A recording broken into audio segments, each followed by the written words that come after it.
சட்டமன்ற தொகுதி தமிழக வெற்றி கழகம் சார்பாக வேகத்தடைக்கு வண்ணம் பூசும் பணி நடைபெற்றது. சீர்காழி தமிழக வெற்றி கழகம் சார்பாக தளபதி விஜய் அறிவுறுத்தலின் பேரில் அகில இந்திய பொதுச் செயலாளர் புசி ஆனந்த் வழிகாட்டுதலோடு சீர்காழி சட்டநாதபுரம் ரவுண்டானம் அருகில் வாகன ஓட்டிக்கு ஆபத்து விளைவிக்கும் வகையில் இருந்த வேகத்தடையை வண்ணம் பூச வேண்டி பிரபல பத்திரிகையில் செய்தி வெளியானது.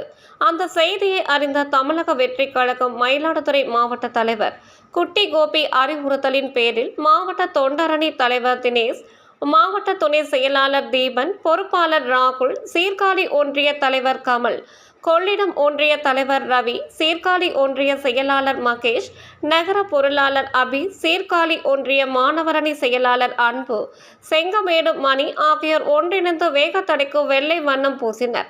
இதில் தமிழக வெற்றி கழகம் நிர்வாகிகள், பொறுப்பாளர்கள், உறுப்பினர்கள் கலந்து கொண்டனர்.